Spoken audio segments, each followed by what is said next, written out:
Good Wednesday afternoon, too. It's 4 o'clock time for Sports4CLE. Hope you're having a good afternoon. Browns currently wrapping up the first of a couple of days of joint practices with the Minnesota Vikings out in Berea.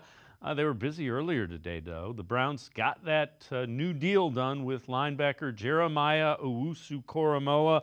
3-year extension worth up to $39 million. Includes $25 million guaranteed. So the Browns do lock up their linebacker. Jeremiah Owusu-Koramoah talked about why Jim Schwartz's defense such a good fit for him, as well as getting the extension done.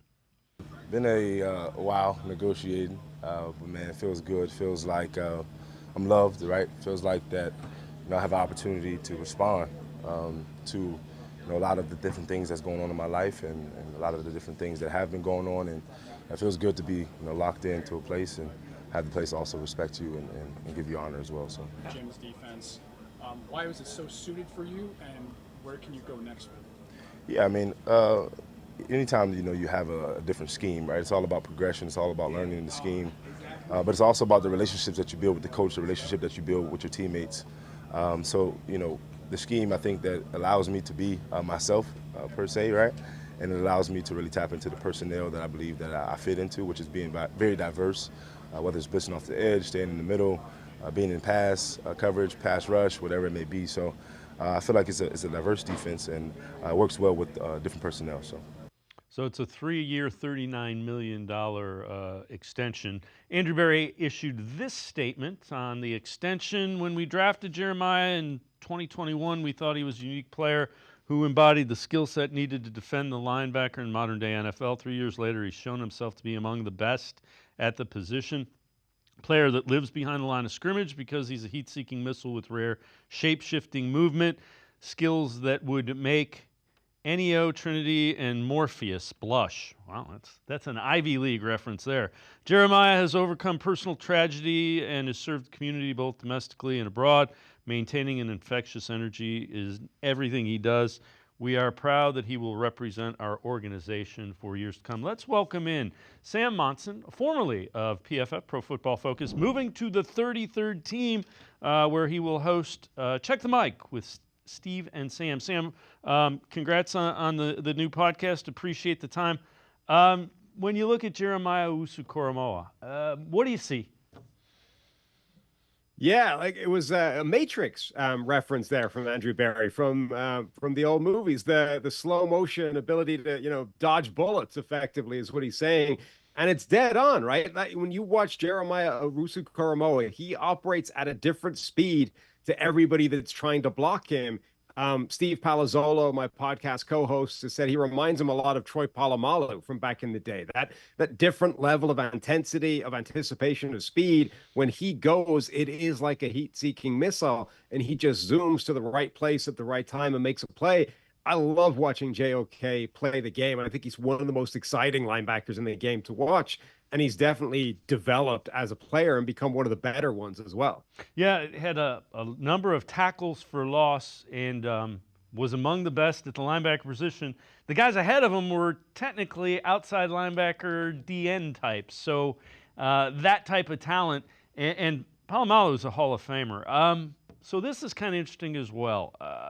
The Browns now have 13 players that are making at or over $11.5 million. It's by far the most in the league.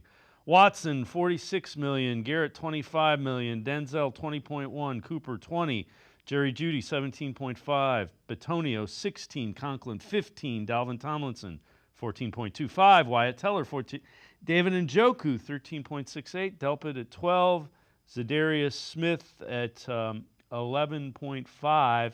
And Jeremiah Owusu-Koramoah will slot in there at 13. When you look at that, I mean, those guys, Watson, we were talking a little bit earlier, he's got to play better. Other than that, those contracts are pretty much fair market value.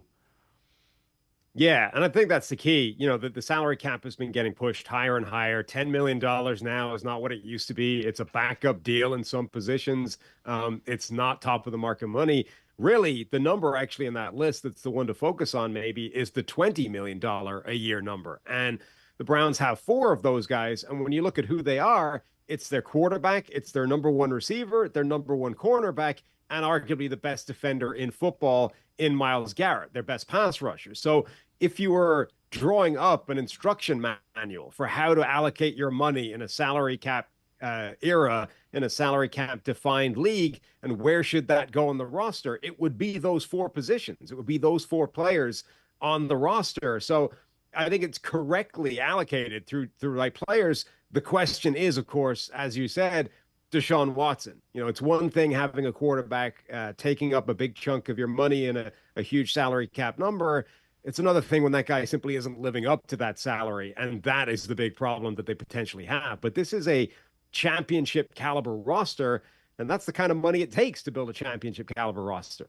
So this is one takeaway from every NFL team's initial 2024 depth chart from PFF.com. Browns, Devin Bush as a starting inside linebacker. Since 2022, Bush's 58.1 PFF overall grade, 62nd out of 74 linebackers who played 800 or more snaps. On top of that, never concluded a season with a 62.9 or better PFF overall grade. Given the breakout play of Watson, Bookie Watson, 89.3 overall grade, 13 snaps, preseason opener. Jury is still out on whether Bush will continue to hold down the inside linebacker 3 spot in Jim Schwartz's defense. I mean, that's fair. I would say Bush looked pretty good, though. Devin Bush looked pretty good. He just didn't play a lot because they didn't play the starters. They wanted to get a look at the younger guys. Yeah, and the reason teams keep going back to these former first-round type players is there's always something there, right? And sometimes I think these guys bounce around the league because just a series of subsequent front offices are like, oh yeah, I really like that guy coming out of college. Let's see if we can get that out of him in this spot. And I think that might be what's happening here.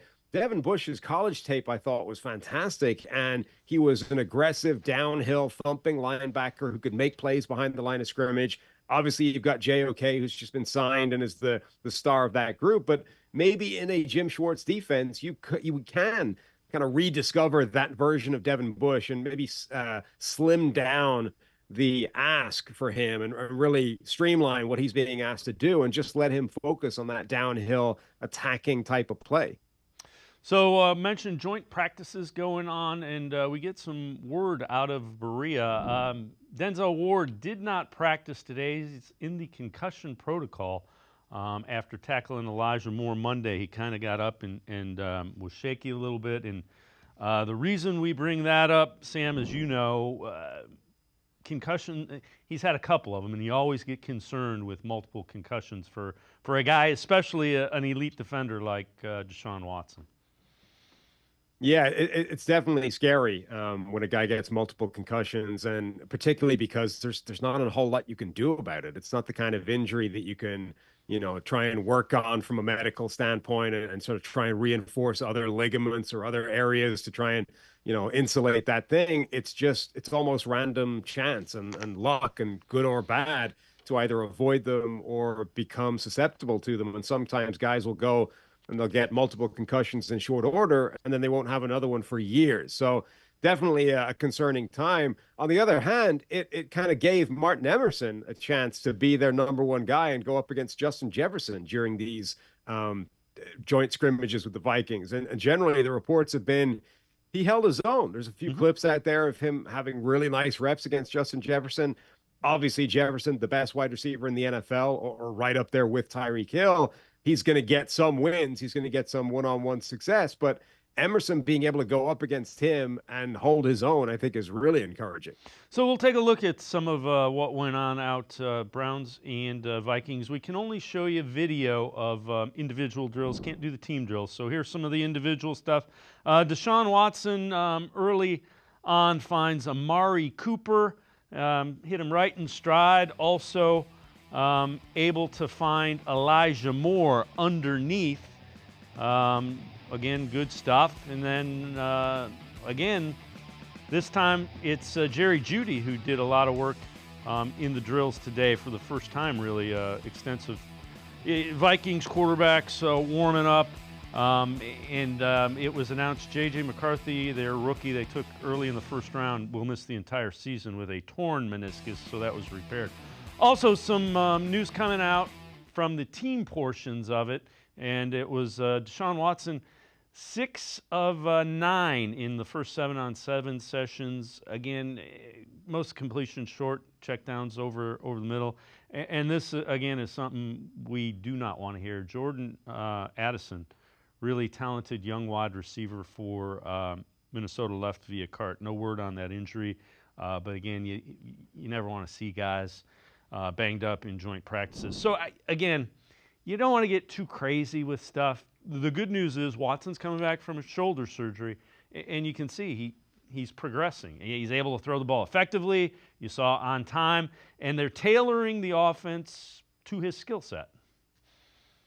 Yeah, and maybe working the middle of the field is a part of that. When you go back to that tape in Houston, the best season he had back in 2020, a lot of that offense was working the middle of the field. It wasn't a ton of play action the way the offense has been the last couple of years. It was more straight drop back type of stuff, working the middle of the field as opposed to the sidelines, and really letting Watson kind of work from these empty formations, scan the field and attack the areas of space. So yeah, obviously it's joint practice. It's very limited in terms of what you can actually glean from that.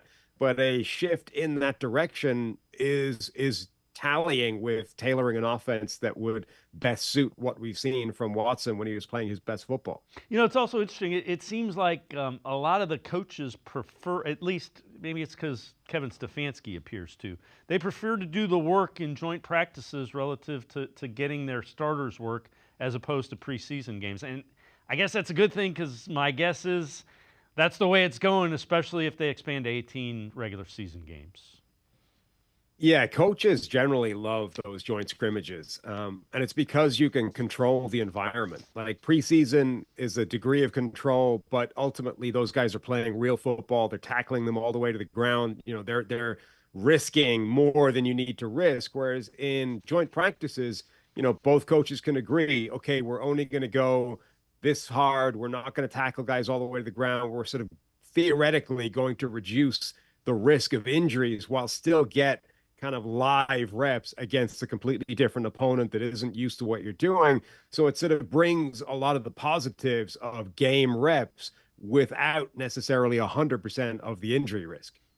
Sam Monson and I are going to step aside, take a quick timeout. Other side of the break, we head to the voicemail of Truth and Reason. Sports for CLE. Be right back. Stay with us. Cash, moolah, greenbacks, toast, Skrilla, chips, bread and mold, cheddar, butter, lewd and scratch. Find the letters, make a match. Lettuce, gravy, game on the back for $30. That's a wrap. There's many words for cash, no doubt, but there's only one $30 cash word. Check it out. Cash word from Ohio Lottery. It's $30, yo. Cash word, it's fun to go with millions in prizes, don't you know?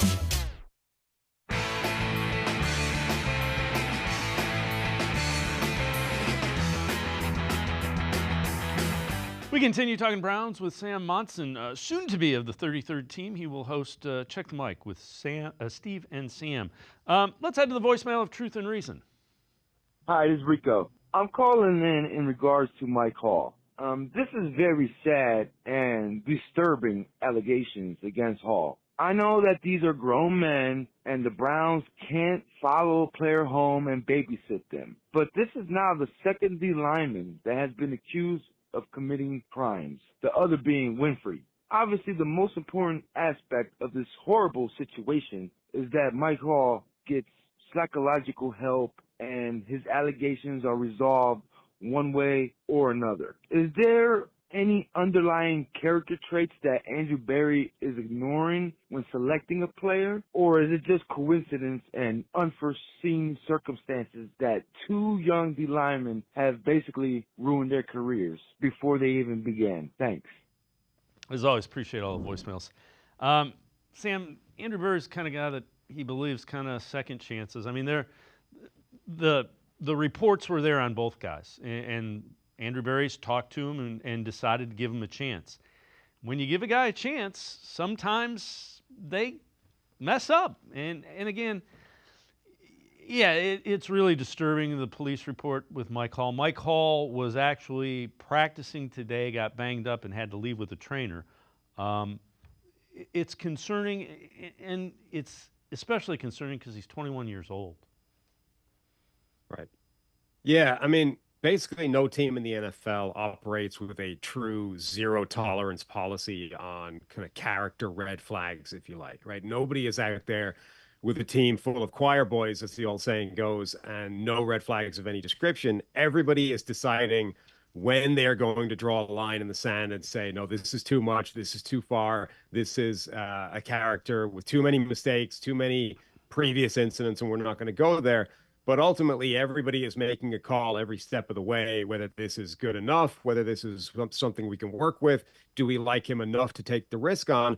And if you get it wrong a couple of times, you are going to be punished in terms of these guys repeating mistakes and doing things again that will land themselves in hot water, that will expose, other people, innocent people, to potential injury, to potential concerns, and it ultimately makes the football team worse as well. So, look, I have a lot of sympathy for general managers, for personnel people. I don't think that these are easy calls to make, but obviously the Browns have erred in a couple of instances now. Yeah, and again, it's particularly the guy's from Cleveland, so I can see where you thought, he might have the support system, and it just it's a setback without question.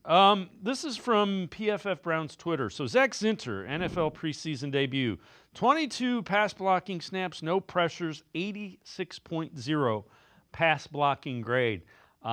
And that's from a guy that wasn't asked to pass block a whole lot at Michigan because they ran over people. So I liked the pick of Zinter when they made it, and he's going to be ready to play when the opportunity pops up, I think. Yeah, I really like that as a pick as well. A really good sort of sleeper pick in this draft. That offensive line in Michigan has been a dominant force. There are a lot of guys in recent years that have come into the league and not necessarily been top end draft picks coming out of Michigan on the offensive line, but have become good players. It's a pro type of system. Like, they're not operating a weird, quirky spread system that you have to kind of project into the NFL. They're basically running an NFL offense, or have been for the last couple of years, and Zinter's been a good player within it. So, you can, I think, project that forward and say there's no reason that he won't be a capable NFL offensive lineman, even if he doesn't necessarily have like the most mind-blowing athletic traits or physical gifts in the world. I think that was a really shrewd pick by the Browns. So Brandon Ayuk thing continues. He was at 49ers practice today, so he will either be staying in San Francisco or going to Pittsburgh. Elijah Moore, Browns wide receiver, was asked how he, especially Amari Cooper and the wide receiver room, are dealing with the rumors of the Browns trying to acquire Ayuk. Just stay off our phones. You see what I'm saying? At the end of the day, we can't control none of that. He's someone that doesn't really get, too into that stuff. No way. You gotta take it day by day, and that's exactly what he did. There was a lot made. Would Cooper be upset about it? And Cooper's the kind of guy that he doesn't act the way a normal wide receiver one in the NFL does. So I think he's fine with it. I think he would have been fine if they would have traded him to San Francisco, because it's another winning situation. Yeah, I mean, getting traded to the 49ers, I don't think is the worst thing that could happen to an NFL wide receiver these days. But also, Amari Cooper has been in the league long enough now. It's not his first go around. He's already had, multiple instances now where a team has kind of pulled the rug out from under him and moved him on to a new destination. So if this had been the first time that this was happening, maybe it would affect him, and maybe he would be upset by it, and it could cause some problems. I think at this point, he's already been a model professional throughout his career, but he's also done this dance multiple times over. So, yeah, I think Amari Cooper is going to be absolutely fine, whatever happens. So this is from Dog Pound Daily. 3 wide receivers the Browns could sign after missing out on a Brandon Ayuk trade. They say number 1, Michael Thomas. Hasn't really played a whole lot the last couple of years. Juju Smith-Schuster recently released. And number 3, Hunter Renfrow is the third one. And Renfrow, If you draw the lines, he played with Deshaun Watson at Clemson. I don't think they're going to bring in any of those guys because they got a log jam with young guys at the back end of this receiving room anyway, and I think they're looking for a couple of those young guys to separate as opposed to bringing in a veteran. Yeah, I think you're right. And overall, this is a good receiver core. This is not a group that you look at and say, we're in desperate need of impact players here. Amari Cooper is a good quality number one receiver. Jerry Jeudy, we have big expectations of taking a step forward in this offense as a number two. Elijah Moore is a quality player. They've got young guys waiting for opportunities behind those guys. So I don't think that they need to make a move. Of that group that you listed, Michael Thomas would be the one that would intrigue me if I'm the Browns, maybe to kick the tires on and at least investigate. Injuries have just absolutely destroyed that guy's career. But when he's been on the field, even sort of in the middle of this injury saga, when he's made it back onto the field, he's still been effective. He's still been able to be productive and catch the ball, move the chains, and be a useful part of the offense. So, if they do decide to add a body, I think Michael Thomas would definitely be a phone call that I'd be intrigued in making if I was the Browns.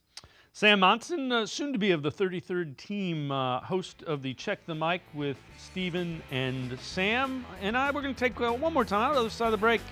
Damian Woody, former offensive lineman in the NFL, on the Browns roster for 2024. Sports4CLE, be right back. Stay with us. Come back to go forward. Back to learning new things. Back to pursuing your dreams. Tri-C has flexible learning options to fit your life. And every year, more than 1,000 local companies provide Tri-C students with real-world learning. The right education can boost your lifetime earning power by hundreds of thousands of dollars. Start now with a college education you can afford.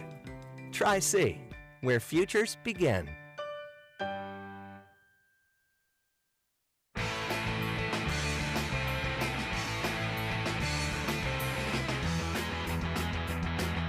We continue talking Browns with Sam Monson, host of Check the Mic with Steve and Sam.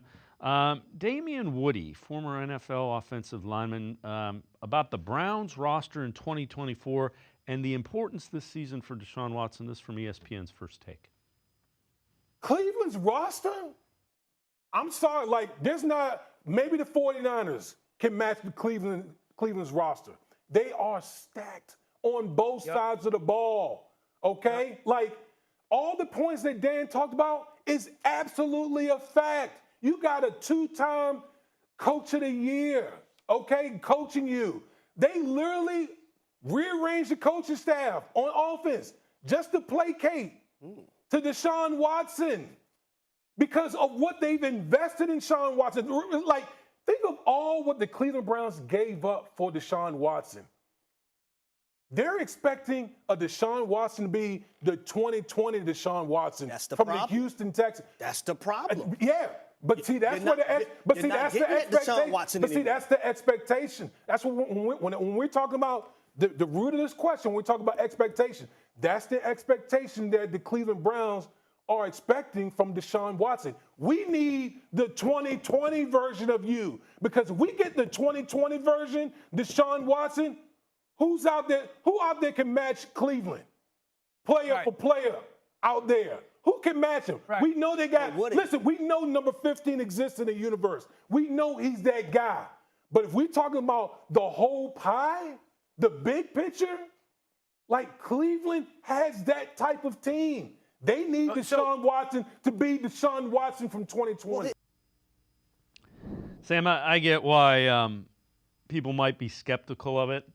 He did point out, and I think importantly, they redid the offensive coaching staff to try to maximize Deshaun. There's no other reason you do that other than we got to figure out a way to get Deshaun Watson.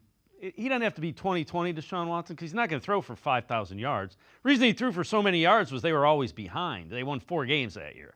So if he was on a better team, he wouldn't have thrown for that many yards. He's got to be an effective top 10 quarterback.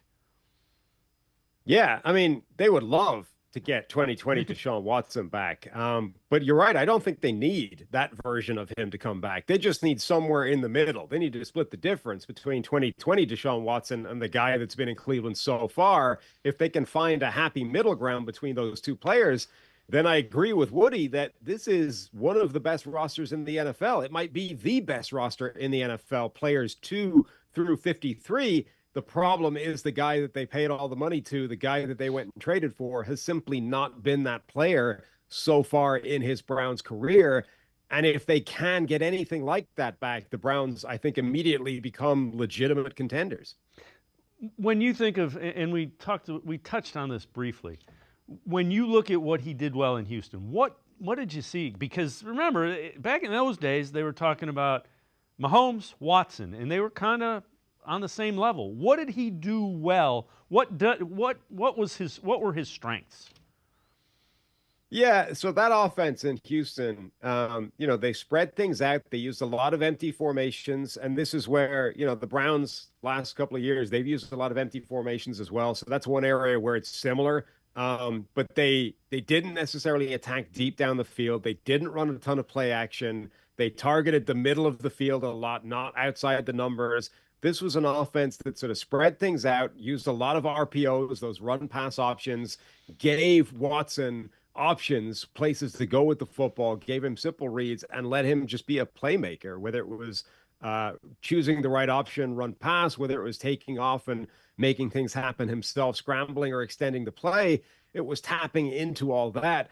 Sort of ironically, I think almost the more structure this offense has put around him, with the Browns, the worse he does. He almost is a quarterback that needs to play in that sort of slightly chaotic, slightly out of script environment. Yeah, he has the athleticism and the arm talent to make that work. So we'll see. They certainly are trying to figure out how to unlock him without question. This from the 33rd team, defensive lineman that pressured the quarterback on plus 10% of their snaps last season. Number 1 was Bryce Huff, 14.2. Number 2, Dexter Lawrence, 13.3.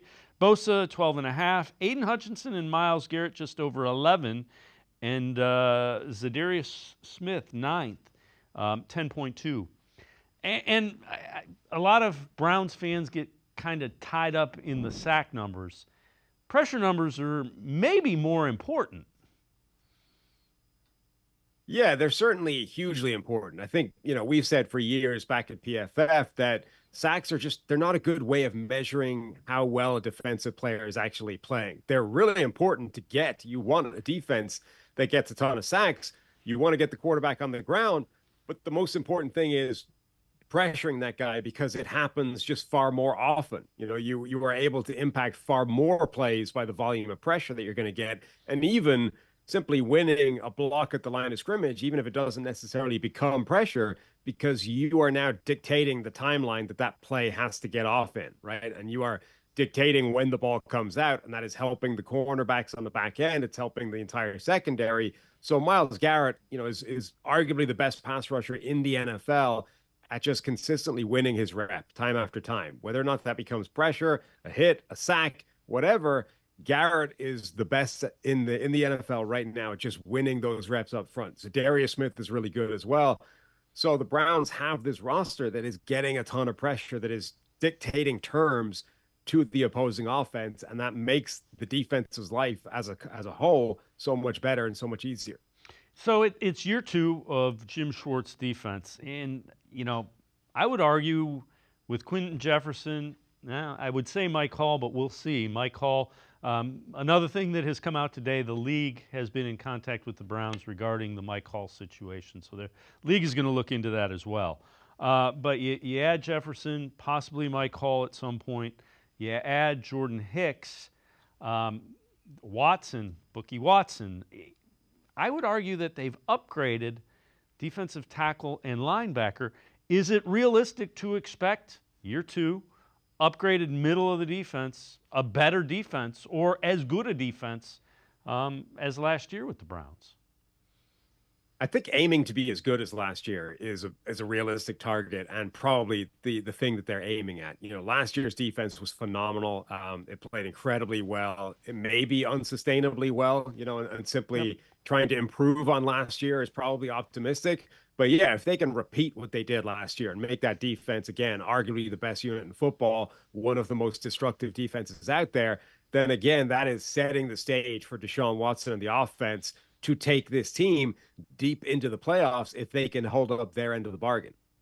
Sam Monson, as always, great stuff. Appreciate the time and the insight. Thanks very much, Sam. Anytime. Thanks for having me. Sam Monson, make sure you check him out. He is moving on to 33rdteam.com. He will host Check the Mic with Steve and Sam. Always really good stuff, so we appreciate Sam Monson. We're going to step aside, take a quick time out. We continue talking Browns. We'll look more at the joint practices today with the Vikings. Tim Bielik from the Plain Dealer, cleveland.com, straight ahead. Stay with us. Come back to go forward. Back to learning new things. Back to pursuing your dreams. Tri-C has flexible learning options to fit your life. And every year, more than 1,000 local companies provide Tri-C students with real-world learning. The right education can boost your lifetime earning power by hundreds of thousands of dollars. Start now with a college education you can afford. Tri-C, where futures begin. Cash, moolah, greenbacks, toast, Skrilla, chips, bread and mold, cheddar, butter, lute and scratch. Find the letters, make a match. Lettuce, gravy, game on the back for $30. That's a wrap. There's many words for cash, no doubt, but there's only one $30 cash word. Check it out. Cash word from Ohio Lottery. It's $30 show. Cash word, it's fun to go with millions in prizes, don't you know? I am powerful beyond my wildest imagination.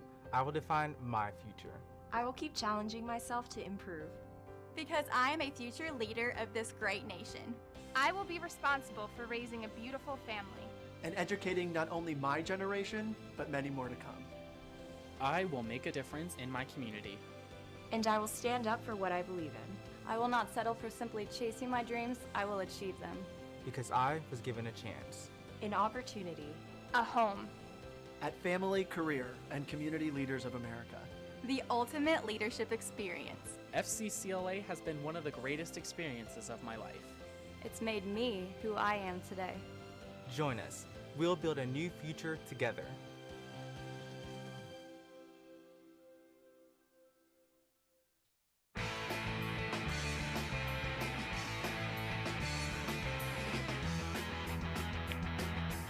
We continue talking Browns on Sports4CLE. Day one of the joint practices with the Vikings out in Berea wrapping up. Again, we can only show you video from the individual drills. JOK getting ready for the joint practices, signed the extension earlier in the day that we told you about. Martin Emerson sticking all over Justin Jefferson. Jefferson makes the catch. Cam Mitchell, good coverage, man-to-man, then really good ball skills, gets the interception.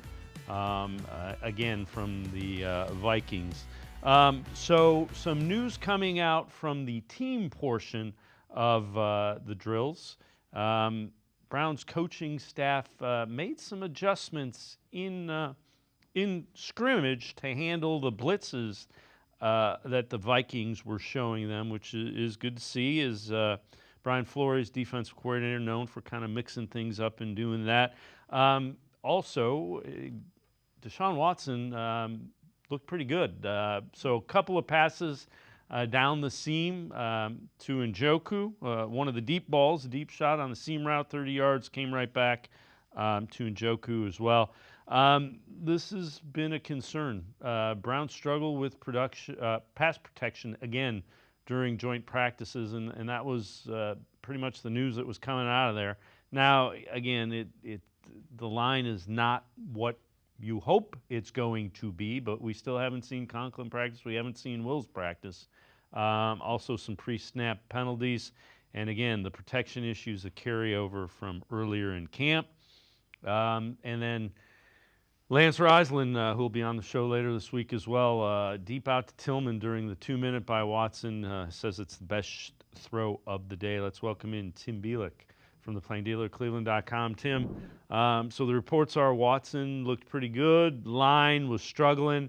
And you have to be concerned about Denzel Ward in concussion protocol. He certainly, I hope he gets through that, but you don't want to minimize, concussions ever. Of course not. And obviously we know Denzel Ward has had a couple concussions career, so hopefully for the Browns is nothing major, that he can come back to the practice field fairly quickly. So, and obviously, you want to have him and Martin Emerson out there week one when you have Dak Prescott and the Cowboys coming into Cleveland Browns Stadium. So that's going to be so important. When it comes to, the offensive line, obviously the issue is the fact that I think really a lot of it is still the fact they don't have Jedrick Wills and they don't have Jack Conklin. Both guys are on the PUP list. You got to get those guys back. I mean, bottom line, the Browns, if they want to be successful in the early part of the season and take advantage of what's a relatively softer schedule, they need one or both of those guys to come back and be able to play. And I think it's just kind of the bottom line right now, because I think we've seen they've had struggles on that, finding another tackle opposite DeJuan Jones. So we mentioned earlier Jeremiah Owusu-Koramoah signs that 3-year, $39 million extension, $25 million of it guaranteed. Talked today about how his game can grow even further after that huge jump he had last season. I think when you look at the numbers, a lot of people, say like, oh, some dramatic big jump, But if you look at the numbers, it's not 30 tackles off, right? Like isn't like, this super, Superman that comes to play. No, I think that it's about process. It's about learning more. It's about growing more. It's about having new teammates, understanding your teammates, and just being able to make those changes, make those mistakes in a way that they won't happen again. So I think that that's really the keys to it. It's just about progression and growth. Yeah, it's just about strengthening the things that I have done, strengthening my playmaking ability, strengthening my ability to not make mistakes, strengthening my ability to be the best teammate that I can, being the best brother that I can, the best man that I can, on and off the field, right? It's very important that, a lot of the guys, really key in on the off the field things as well, and not just the things that are happening on the field, so that we can lead to the best success possible. So. Yeah, and we talked about it. It's good they got that done. Now he can go play football and try to become, the Pro Bowler that everybody thinks he can become. Yeah, and obviously the fact that they got it done before the start of the season is big for him. It's big for the Browns, so they don't have any potential drama from this lingering into the regular season, that he could just kind of focus on football, knowing that his future is pretty secure. And hearing him talk about, how he feels like he wants to be a better playmaker. And I mean, he was a pretty good playmaker last season, 6 pass breakups, 2 interceptions, 20 tackles for loss, 3.5 sacks on his way to his first Pro Bowl. And certainly if he thinks there's plenty of room to grow, that means he's got a chance to be an even bigger difference maker for this defense. It'll be interesting to see how he continues to evolve now that, as we talked about before, he really is the face of this linebacking core, and now the veteran with Anthony Walker Jr. and Sione Takitaki both elsewhere. So yesterday we showed the top linebackers relative to pay, average annual value contract. So JOK's $13 million slots him right in behind Patrick Queen of the Steelers, 6th highest paid linebacker, which, the thing that you mentioned, those tackles for loss, the 20 tackles for loss, the guys that were ahead of him from the linebacking position were really defensive ends, for lack of a better, they were edge rushers that are listed as outside linebackers, and he had more than a number of the guys that started at outside linebacker with 20 TFLs. It's just a sign of the kind of player he is. Like you said, you don't typically see those 4-3 base linebackers being the guys that are strewn into the backfield and making negative plays on a continuous basis. Those are, your 3-4 edge rusher outside linebackers, your TJ Watts of the world. Those are usually the guys that are making those plays. And even looking at the money numbers, you can kind of clearly see some of the discounts guys will take to kind of how much it helps to have drafted one of those guys versus trying to sign one at free agency. I mean, at $13 million, Jeremiah Owusu-Koramoah, slightly less than what Patrick Queen's getting, but I think right now that's kind of the price the Steelers had to pay to get a higher level linebacker in the middle of that defense. Tremaine Edmonds getting $18 million from the Bears, same thing. Matt Milano, 14.2, pretty good steal. And obviously, Roquan Smith and Fred Warner right now, that's the gold standard of linebacker. If Jeremiah Owusu-Koramoah can get close to that, then he will really be worth something. And especially in this contract where it's got a chance to be some very good value for the Browns. Yeah, and you know what? They did it 3 years, so okay. Continue to do this, and if he does, they'll gladly pay him a little bit more because of the production that they're getting out of him. This is from CBS Sports. One thing we learned about each preseason, each team preseason week number 1. For the Browns, the trenches could be an issue. Jedrick Wills, Jack Conklin already banged up. Depth center Luke Whippler went down against the Packers as the offense struggled.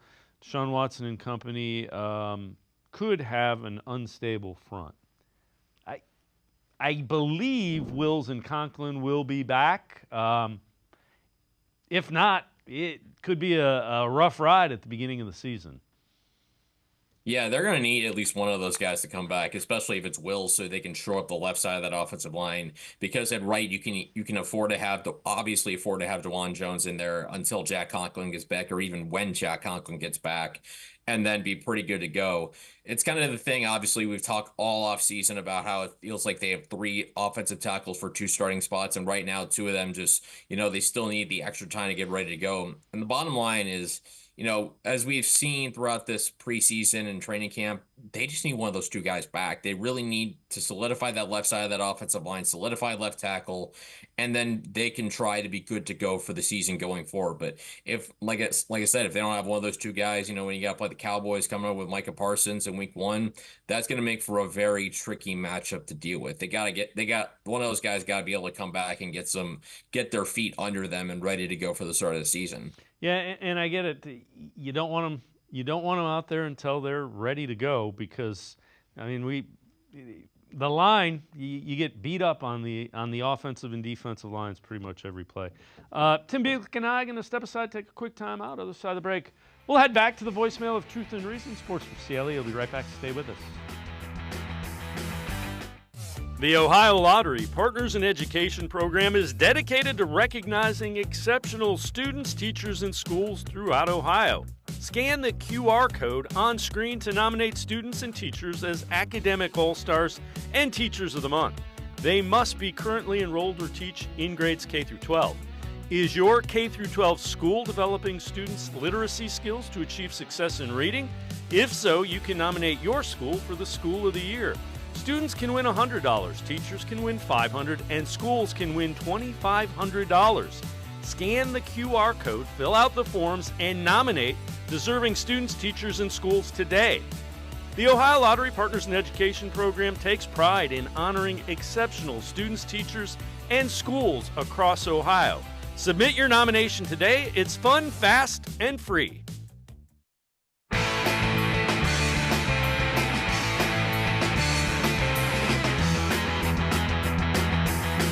We continue talking Browns with Tim Bielik from the Plain Dealer and cleveland.com. Let's head back to the voicemail of Truth and Reason. Hi, Dave. Jim from Rochester. I just don't understand how we run things. I understand you're going to answer with that was only backups, but like the gentleman said, those backups are what's going to have to play for us some of the time anyways. And all we ever do is we got rid of Harris for 1 pick. We brought him back. We gave him 2, okay? And I never thought he was good when he came back. You're almost better off trying someone else. So I don't know, guys. It's very disheartening. And just a quick question. What was that hat our so-called coach, offensive coordinator, whatever you want to call him, was wearing? Okay, same issue all the time. I know, we'll talk about it, we'll get better, but have some fun. The backups will have to play, but not all together. I mean, here is a list of the guys that missed the game. Watson, Chubb, Foreman, Hines. So that's your top 3 of your top 4 running backs. Cooper and Judy, your top 2 wide receivers. And then your left tackle, left guard, right tackle, and your starting tight end. So yeah, the backups will play, but not 4 of them together. And then defense, it's the same thing. Garrett, Smith, Tomlinson, Harris, Owusu-Koramoah, Hicks. So those are all starters. Ward, we now find out, is in the concussion protocol. That's concerning. Newsome, Thornhill. So you played about 5 starters out of 22 total. Again, Tim, there's reason to be concerned. I'm not saying there isn't reason to be concerned. I'm saying you can't make a blanket statement. They were saying they couldn't block anybody. Well, there's a reason. It's because they were all playing together. And you started an undrafted rookie free agent at left guard. Javion Cohn started at left guard. Yeah, I mean, you went through the list of all those guys, and all but 3 of them are starters on this team right now from day one. And if you look back at that game, Green Bay had Jordan Love playing at quarterback. Then they had a couple high-level starters, maybe a couple high-end backups playing in that game. So Green Bay was playing some of their guys, and the Browns obviously hardly played any of theirs. So naturally, backups are going to look like that against starters. That's kind of just the nature of starters versus backups. That's just how it is.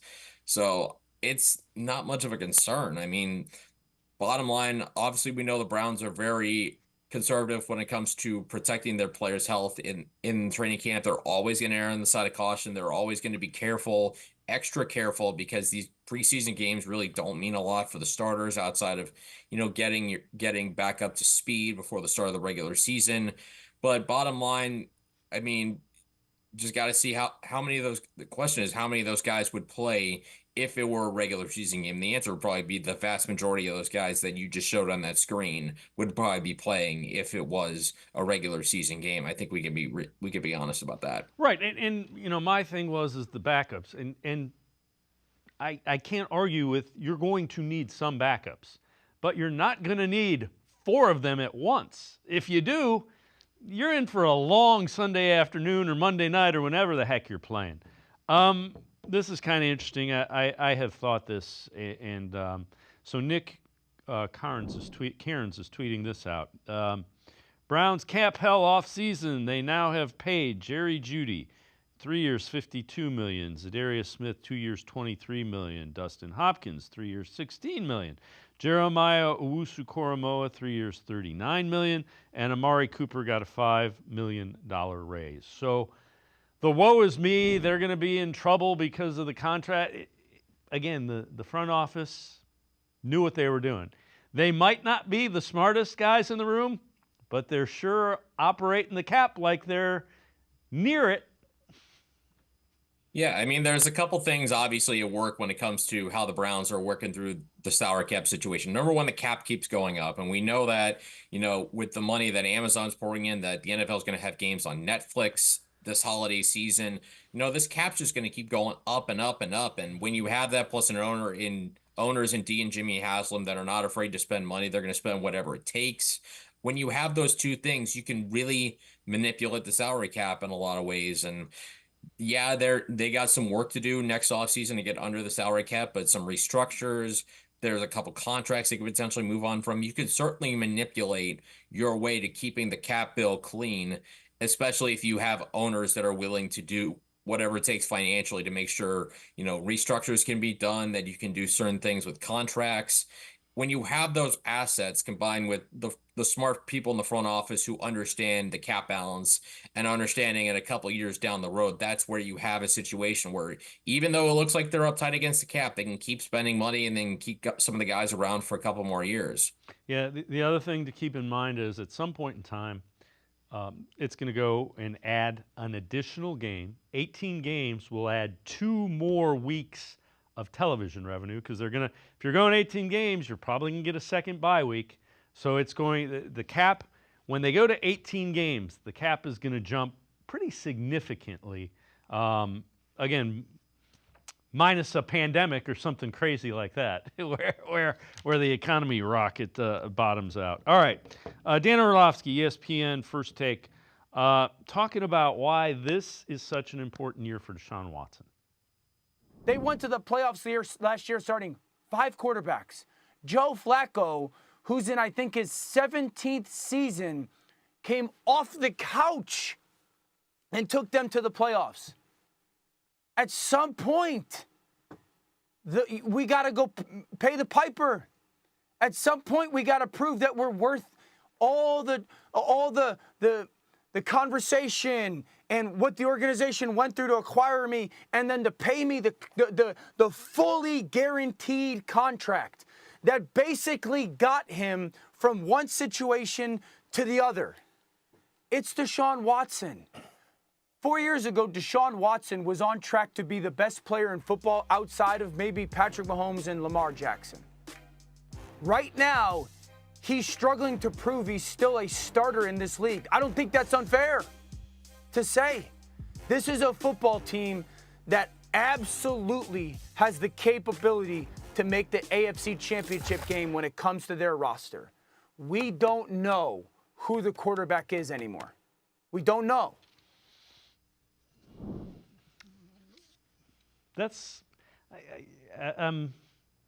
I get what Dan Orlovsky's saying. Two things. Watson was hurt last year. Quarterbacks get hurt in the NFL. The suspension, I get that. You can criticize that. He's 8-4 as a starter, and he was hurt last year. He hasn't been able to play 4 weeks in a row. I mean, the suspension, he played 6 weeks in a row, but it was after not playing for 300 and how many ever days. Yeah, I mean, it's not that he hasn't played well. We can debate that in some ways, but the reality is he hasn't played. And I mean, like you said, you don't go in a season planning to get injured. You don't intend to get injured. I mean, no one wants to have season-ending surgery to fix a fractured shoulder. No one wants to have a high ankle sprain. Those are things that don't just happen. Those are things that happen, just in the course of an NFL season, no matter how much you protect yourself as a quarterback. And for Deshaun Watson, we've talked about all summer, he needs to be out there. He needs to be playing. He's got to find some way to stay healthy out there and play, 5, 6, 7, 8, 9 games in a row. He simply has to. And I think when he's been out there, especially last season, outside of the Pittsburgh game, he's played pretty well, especially, like I said, the Titans and the Cardinals games, the second half of the Ravens game. Those have been some great moments from Deshaun Watson, but they've been few and far between because, again, hasn't been out there. So at some point he's got to be able to stay healthy. That's why the Browns also have to figure out this offensive line thing. They have to get their tackles back, and they have to figure out how to keep Deshaun Watson upright, keep him from taking as many hits as they can, because they're going to need him to be able to play a long stretch of games. Because if they have to go through 5 quarterbacks again, I don't know if they're going to win 11 games. I know this roster's talented, but I think we could all recognize they got kind of lucky that Joe Flacco got on the heater he did at the end of the season to get him into the playoffs. Yeah, and you know what? Nobody wants to play better than Deshaun Watson. You can tell it. I mean, he wants to put the noise down so he can just go back to being a good quarterback in the NFL. Tim Bielik and I are going to step aside, take one more time out. We'll head back to the voicemail of Truth and Reason. Sports4CLE, be right back. Stay with us. Cash, moolah, greenbacks, toast, Skrilla, chips, bread and mold, cheddar, butter, lewd and scratch. Find the letters, make a match. Lettuce, gravy, game on the back for $30. That's a wrap. There's many words for cash, no doubt, but there's only one $30 cash word. Check it out. Cash word from Ohio Lottery. It's $30, yo. Cash word, it's fun to go with millions in prizes, don't you know?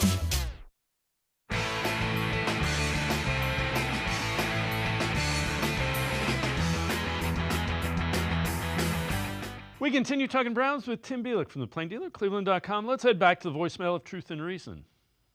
The Browns game experience has always included the tailgating in the Muni lot, watching the game played on a grass field, and experiencing Cleveland downtown. I cannot believe we could not find a place of land near the city and build a retractable roof or something to grow a grass field for the safety of the players. Progressive Field, Rocket Mortgage Fieldhouse, and Cleveland Browns Stadium should all be neighbors. As always, appreciate all the voicemails. Here's the thing. If you want a retractable roof and grass, it adds, from what I'm told, it adds another billion with a B to the project. And right now they're kind of coughing at 2.4. That would make it 3.4 billion. I'd love a retractable roof with grass. But to think that you're going to renovate a stadium that's foundation was built in 1931, that is, I mean, if you need $1 billion to renovate it, you're wasting money because those renovations aren't going to last for more than 5 or 10 years. Yeah, I mean, that's what makes this whole thing so tricky. And I mean, if they end up building a new stadium, you can still tailgate. I mean, there's going to be giant parking lots there. You can still tailgate. It's going to be a different location. But I think with the Browns, if they go with a new stadium, if it's indoor, there's advances of technology that have proven you can put a grass field indoors. I mean, look, I think one of the best examples, Real Madrid in Spain, they did a giant renovation of their stadium. It's now indoors, and they have special technology where they can retract the grass field and do like indoor lighting or some stuff. I'd encourage people to look it up because it's fascinating stuff. But technology is advanced where you can have a grass field indoors. And I just feel like, the retractable roof, yeah, it sounds great. And obviously, I think there's the nostalgia of playing outdoors that the Browns have always done it. But, times change. And I think that's just kind of where we are as far as, how football is gone right now. I always think about just, the idea of Cleveland Browns Stadium being on the lake is supposed to be an advantage playing in the cold. And by and large, for the last 25 years, it simply hasn't been. Yeah, I mean, people that play in the cold usually want a stadium. And to say, well, this is the way it's always been done, if you always do what you've always done, you always get what you always got, and we have not got a Super Bowl yet, have we? No, and I mean, anybody that talks about playing cold weather, think back to Christmas Eve of 2022. That's all I really need to say. We all remember how bad that weather was. They couldn't even get more than 20,000 people in the stadium because you literally couldn't drive out there. The weather was awful. So, I mean, and they lost that game to a New Orleans Saints team that their stadium, by the way, is a dome. So I think the idea of playing cold weather sometime, for by and large, I think that's mostly overblown. Yeah, that's a slogan to come downtown in the snow, and I think it's just kind of time to move past that. And I'm a lifelong Clevelander. I went to the old municipal stadium and sat in the snow, and probably wouldn't do that these days because I'm old and soft now. All right, Jeremiah Owusu-Koramoah was asked about the Browns' belief in him and the fact that he is a foundational piece of the current defense, the Mount Rushmore of this defense, if you will. Well, I'm not quite at those guys' levels. I may be on one of the hills around here in Cleveland. They're up there. But as time goes on, I look to be where they're at. I look to transcend the mountain and continue to work to be the best player and teammate that I can. So I saw that they, traded up, right? So that obviously there's some type of value that they see in me, right? Of course, I see that they're extending me, so obviously there's some type of value there that they hold for me. So, I honor that again. I appreciate that, and it's my duty and my responsibility to answer to those calls or that specialness that's been bestowed upon me. And the reason he said it that way is they referred to him as special because the Browns traded up and extended him, and they don't typically sink money into the linebacker room. So, again, he's really good, and he's ascending. Yeah, and I think obviously saying all the right things. I think saying that he feels like he hasn't arrived by saying he wouldn't put himself on the Mount Rushmore of the defense. And if you obviously want to frame that obviously around Myles Garrett and Denzel Ward, they've been doing it for years. And, Garrett was a 2017 draft pick, Denzel Ward 2018. So they got 4 or 5 years on JOK as far as NFL experience. And JOK right now, yeah, he played very well last season. Now let's see. Now I think the next step for him is be even better and continue to do it consistently. And I think if he does that, you can certainly start to put him in that discussion for that Mount Rushmore of the defense. But right now you're still building it around Garrett and Ward. All right, this from Dog Pound Daily before I let you go. 3 Browns whose job's already on the line preseason week 2. Number 3, Justin Hardy, cornerback. Browns had several young cornerbacks step up with Miles Harden and Halasi both outshining him. Hardy's calling card will be special teams. Halasi performed well in that role in 2023. Hardy's not going anywhere. He's an all-pro special teamer, and Halasi may be good, but I don't think he's quite there yet. Javion Cone, guard, according to PFF, a 37.8 grade in pass protection, stands out in run blocking, but the Browns have enough talent at guard to make it tough on him. He's likely headed to the practice squad, but that's all right. And number 1, Siak Ika had third lowest PFF score on defense with 29.5, added to be a run stuffer, secured a 30.6 PFF grade in the run defense. It'll be interesting to see. That's got to play a little bit better. But I can't see them cutting Hardy, and I think Cone, the plan was probably always for him to be on the practice squad.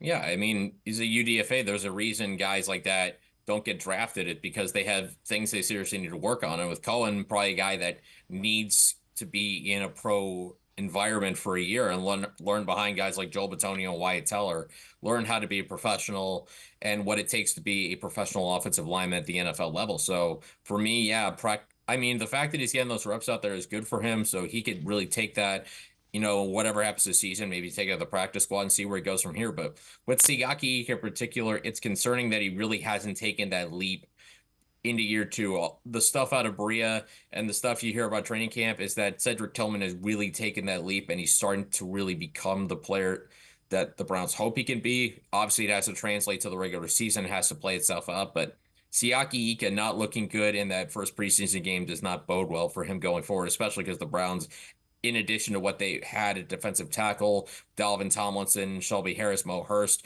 they also signed Quentin Jefferson. So he's got a lot of work to do to make sure he can stay on the team, and it comes down to performing on game day. He simply has to find a way to do it. Tim Bielik from the Plain Dealer, cleveland.com, is always great stuff. Appreciate the time and the insight. Thanks very much, Tim. Yeah, thanks for having me, guys. Have a good day. Tim Bielik, make sure you check him out, Plain Dealer, cleveland.com. Always really good and insightful stuff. That's going to do it for this edition of Sports for CLE.